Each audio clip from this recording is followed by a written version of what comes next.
ઓમ ગણેશ હર હર મહાદેવ।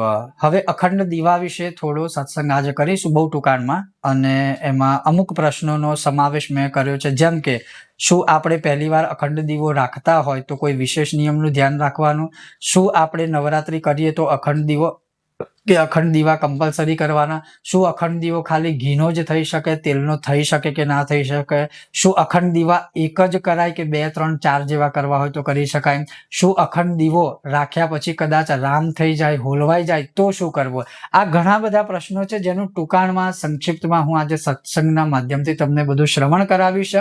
અને બીજું કે 9 દિવસ અખંડ દીવો ન રાખી શકીએ તો શું 1, 2, 4 દિવસ એવું રાખવું હોય તો રખાય। આ બધું આજે આપણે સત્સંગ કરીશું। જો તમને આજનો આ સત્સંગ વિષય વિડીયો પસંદ આવે તો તમે લાઈક કરજો, શેર કરજો, અને ચેનલ પર નવા હોય તો સબસ્ક્રાઇબ કરજો। તો ચાલો સત્સંગ શરૂ કરીએ। તો સૌથી પહેલા કે અખંડ દીવો જો રાખવો હોય તો એમાં સૌથી મહત્વપૂર્ણ છે પહેલા દિવસે જે આપણે સંકલ્પ આદિ કરીએ છીએ। હવે સંકલ્પ એટલે શું?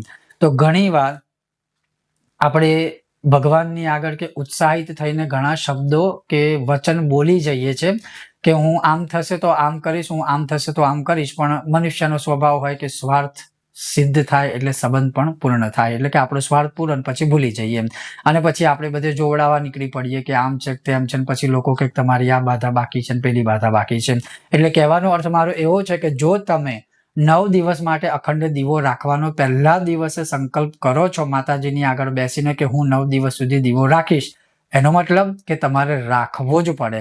પણ જો તમે ખુશીથી સંકલ્પ કરો છો, ખુશીથી કે હું યથાશક્તિ અખંડ દીવો રાખીશ, તો એમાં કોઈ દોષ પાપ લાગતું નથી। આ એક પહેલી સ્પષ્ટતા જે દરેક મનુષ્ય માટે બહુ જરૂરી છે। હવે બીજા નંબરમાં કે અખંડ દીવો ગાયના ઘીનો જ થાય કે પછી તેલનો પણ થાય, અને તેલનો એક દીવો કે પછી ગાયનો એક દીવો, એટલે ટોટલ 2 દીવા થાય કે એક દીવો થાય। તો હવે બંનેના પ્રશ્નનો ઉત્તર સાંભળો। તમે ચાહો તો એક દીવો પણ અખંડ રાખી શકો ને તમે ચાહો તો 2 દીવા રાખી શકો, એક ગાય માતાના ઘીનો અને એક તેલનો। કયા તેલનો? તો જો તમારે લક્ષ્મીની પ્રાપ્તિ કરવી છે તો તલના તેલનો, તમે બાધા બંધન શત્રુઓથી પીડિત છો ને મુક્ત થવું છે તો પછી સરસવના તેલનો।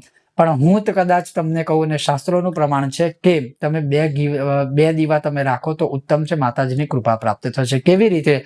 હવે એ 2 દીવામાં પણ દિશા જરૂરી છે, કારણ કે ઘણીવાર અમે આ પણ નોટિસ કરીએ છીએ કે કોઈ ગમે ત્યાં દીવા કરશે, ગમે ત્યાં અગરબત્તી, ગમે ત્યાં ધૂપ ને એટલું બધું ગંદવાડો કરી મૂકતા હોય છે બધા, કે પહેલું તો સ્વચ્છતામાં લક્ષ્મીજીનો વાસ છે, પછી ભગવાનની આગળ પણ ગંદકી રાખે એ યોગ્ય ના કહેવાય। એટલે મારો તાત્પર્ય કહેવાનો એવો છે કે દિશા પણ શાસ્ત્રમાં બતાવેલી છે કે દેવ્યઃ દક્ષિણે ગોગૃત દીપકમ, અર્થાત માતાજીની જમણી બાજુ ને આપણે બેસે તો આપણી ડાબી બાજુ આવશે એ ગાય માતાના ઘીનો અખંડ દીવો।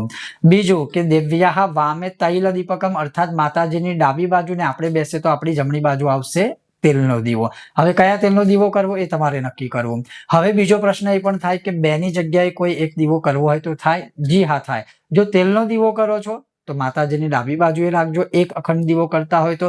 જો ખાલી ઘીનો અખંડ દીવો કરો છો તો માતાજીની જમણી બાજુ રાખજો। આ એક સ્પષ્ટતા થઈ ગઈ।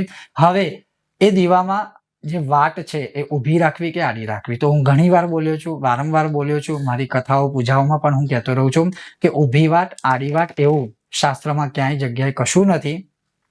જે ઘણા લોકો કહેતા હોય છે કે પરંપરા, રીતિ રિવાજ, પણ દરેક જગ્યાએ પછી બહુ અંધ થવું સારું ન કહેવાય। એટલે મૂળ વસ્તુ એ છે કે આ એટલા માટે એ કરવાનું છે કે ઊભી વાટ કે આડી વાટ, ઊભી વાટની એક લિમિટ હોય છે કે તમે મેક્સિમમ અડધો કલાક, કલાક, 1.5 કલાક કે 2 કલાકથી વધારે ઊભી વાટનો દીવો ના ચલાવી શકો, કારણ કે નીચે ફૂલ વાટ છે। જેટલો ઊભી એક વાટની એક જે કહેવાય મર્યાદા હોય કે લિમિટ હોય ત્યાં સુધી દીવો ચાલશે, એટલે ઊભી વાટ અને આડી વાટ કહેલું છે।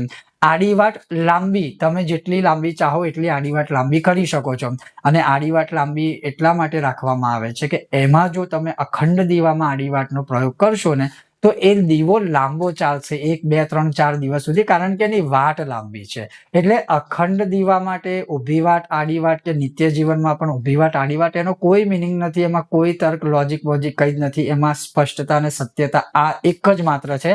આડી વાટનો દીવો લાંબો ચાલશે, ઊભી વાટનો દીવો ટૂંક સમયમાં એ રામ થઈ જશે। તો એક આ વસ્તુ રાખજો।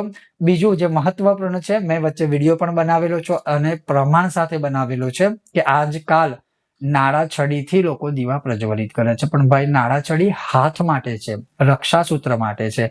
પછી કોઈનું ક્યાંય ગમે ત્યાં બધું ફિટ કરતા હોય, ફિક્સ કરતા હોય એવું આધ્યાત્મિક માર્ગમાં ચાલે નહીં. નાળા છડી જે છે એ હાથે રક્ષાસૂત્ર તરીકે બાંધવા માટે છે, એ દીવા માટે નથી. દીવા માટે તો કપાસ જ છે, દીવા માટે તો રૂ જ છે, દીવા માટે તો કોટન જ છે. અને એની પાછળ પણ બધું વિજ્ઞાન છે કે એ કોટન ઘી વાળું કે તેલ વાળું થઈને જ્યારે ધીમે ધીમે બળે ને ત્યારે ઘરમાં જે નેગેટિવિટી હોય એ બધી દૂર થાય છે. રોગકારક જે જીવાણુ હોય છે એ મરી જાય છે, નષ્ટ વિનષ્ટ થાય છે. પછી હાથે બાંધવાની વસ્તુને બાળો અને બાળવાની વસ્તુને હાથે બાંધો એ મેળ પડે નહીં. ઘણા લોકો દીવામાં નાડું પણ વાપરે છે, પણ નાડું ઘાઘરામાં જ શોભે, એ લહેંગામાં જ શોભે, એ દીવામાં ના શોભે.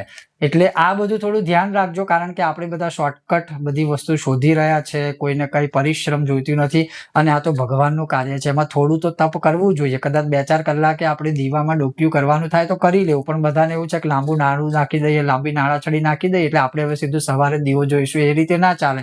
એવી જ જો માનસિકતા હોય તો પછી ભક્તિ કરવાની જરૂર નથી. તો એક આ ધ્યાન રાખજો. બીજા નંબરમાં ઘણીવાર એવું હોય કે દીવો કદાચ રામ થઈ જાય એનો બધાને ડર હોય, તો શું કરવું? તો કશું બહુ ચિંતા નહીં, કોઈ ભય રાખવાની જરૂર નથી. અભય રહેવાનું ધર્મ જીવતા શીખવાડે છે, ડરતા શીખવાડતો નથી. એટલે એક ધ્યાન રાખવું કે જો તમે સંકલ્પ રાખીને અખંડ દીવો કરવાના હોય તો જ્યારે તમે એ વાટને ઉપર નીચે કાપવાના હોય કે લાંબી ગમે, તો જ્યારે તમે એ અખંડ દીવાની વાટને કાપો કે ઊભી કે નીચે જ્યારે કરો ત્યારે શું કરવાનું? એક એક્સ્ટ્રા બીજો દીવો સાઈડમાં પ્રજ્વલિત કરી દો. ઊભી વાટ આડી વાટ મેં કીધું એમ, એમાં બહુ જશો નહીં. જો તમે ઘીનો દીવો તમે આગો પાછો કરતા હોય તો ઘીનો એક્સ્ટ્રા દીવો કરો, અને તેલનો દીવો કરતા હોય તો તેલનો. એટલે તમને અખંડ દીવાની વાટને બદલવાનો કે ઉપર નીચે કે કાપવાનું કે જે કંઈ તમે કરતા હોય, કાપવું શબ્દ યોગ્ય નથી, પણ તમે જે કંઈ એને કરતા હોય એનો સમય મળશે. અને એ સમયે કદાચ અજાણતાથી એ દીવો હોલવાઈ જાય, રામ થઈ જાય, તો એટલીસ્ટ તમે જે એક દીવો સાઈડમાં બીજો કર્યો છે ને એનાથી તમારો અખંડ દીવાનો સંકલ્પ અખંડ રહેશે. એટલે કહેવાનું તાત્પર્ય એ છે કે તમે જે કરો શાસ્ત્રના માર્ગદર્શન, શાસ્ત્રના આચરણ પ્રમાણે કરો.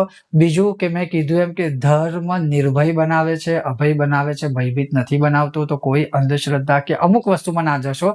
હું બધું જ એવું નથી કહેતો, પણ શાસ્ત્રનું આચરણ રાખી અને સરસ રીતે શુદ્ધતાથી, પવિત્રતાથી અને પ્રોપર માર્ગદર્શનની સાથે જો તમે કદાચ અખંડ દીવો રાખવાનો પ્રયત્ન કરશો તો તમને ફળ મળશે. બીજું કે અખંડ દીવો 9 દિવસ ના રાખો, કોઈ પણ એક દિવસ પણ રાખશો, જેમ કે પહેલું નોરતું છે, 5મું નોરતું શ્રી પંચમી કહેવાય, 8મ નોમ છે, કોઈ એક દિવસ પણ અખંડ દીવો રાખશો તો પણ માતા રાણીની તમને ખૂબ જ માં જગદંબાની કુળદેવીની કૃપા પ્રાપ્ત થશે. તો આ અમુક સ્પષ્ટતા હતી જે અખંડ દીવા વિશે, એ આજે સત્સંગ દ્વારા મેં દૂર કરવાનો પ્રયત્ન કર્યો છે. જો તમને આજનો આ સત્સંગ વિશે વિડીયો પસંદ આવ્યો હોય તો લાઈક કરજો, શેર કરજો, અને ચેનલ પર નવા છો તો સબસ્ક્રાઇબ કરજો. ઓમ ગણેશ, હર હર મહાદેવ, જય માતાજી.